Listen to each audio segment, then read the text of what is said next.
new employee.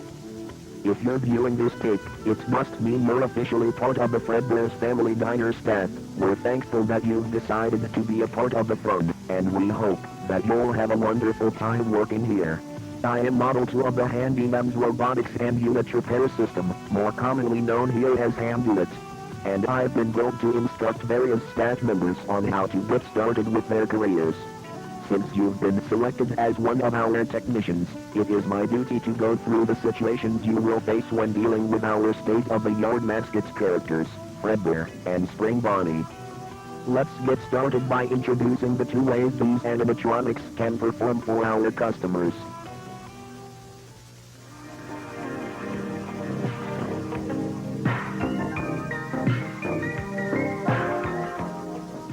Our animatronics are very versatile when it comes to how they can bring fun to children and adults alike, as they can function in different ways, which we call modes. These can be divided into two.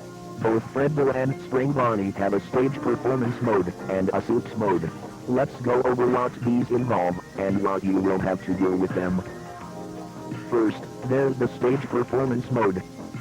As the name implies, this mode is reserved for the animatronics shows. It keeps them on the show stage, as they perform a musical number or tell a basic story to the audience. There are different performance scripts for each show. These are stored in cartridges, and this is where you come in. Before it's time for our two friends to start the show, you'll need to insert a cartridge into their heads. We'll use Fredbear to show you how it's done. On both animatronics there is a button on the back of their heads. By pressing it they will switch to maintenance mode by slightly detaching the outer shell from the endoskeleton. Just enough for you to remove them from each other. Once switched to maintenance mode, grab the animatronic's head and carefully lift it upwards. After you have removed the head's shell, locate the cartridge insertion point on the top of the endoskeleton's head and remove the previous cartridge from it. To do this, just press it before lifting it up. Once you have removed it, replace it with another cartridge, and put the head shell back on, before locking the endoskeleton back onto the outer shells by pressing the maintenance mode button again. And here you have a big yellow bear who's ready to sing for his devoted fans. That concludes our section on the performance mode. Now let's talk about a stranger and much more interesting part about our mascots.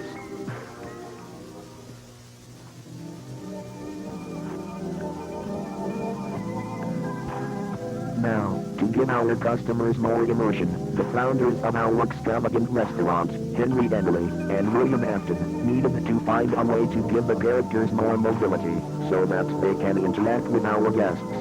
But how do you give that a tribute to animatronics? Simple, you turn them into costumes, so that suited performers can wear them. But how do you turn these into wearable suits? These animatronics riddled with crossbeams and wires are certainly not very comfortable to wear for the human body. Well, believe it or not, our founders were able to solve this problem with Springlocks technology. This technology consists of several springs located around the inside of the shells. These were designed to compress every mechanical part of the animatronic around the side of the suits, allowing enough room for a person to climb inside and perform. Let's see what you have to do to fasten the Springlocks, and go from performance mode to suits mode.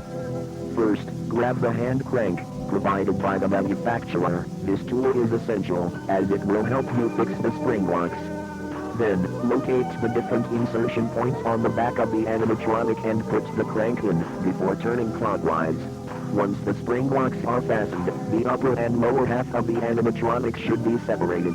This will allow the suited performer to first fit their legs into the suit, and then the rest of their body.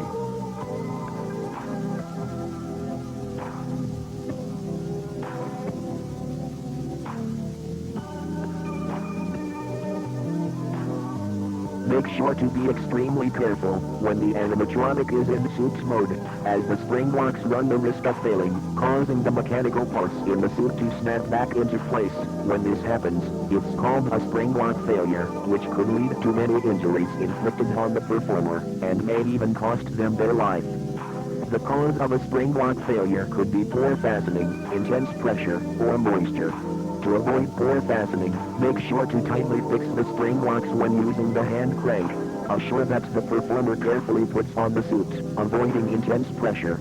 And to avoid moisture, make sure that neither you or the performer breathes on the spring locks. Once you have avoided these risks, the entertainer should be good to go.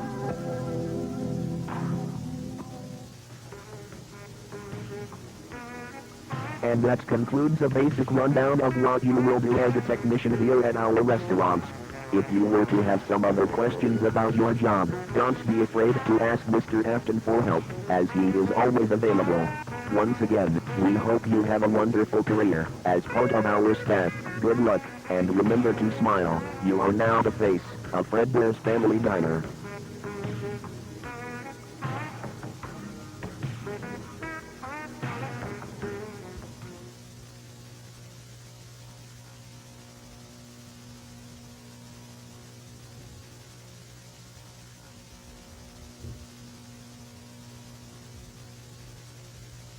Good luck, and remember to smile. You are now the face of Fredbear's Family Diner. You are now the face of Fredbear's Family Diner. You are now the face of Fredbear, the face of Fredbear, the face of Fredbear, the face of Fredbear.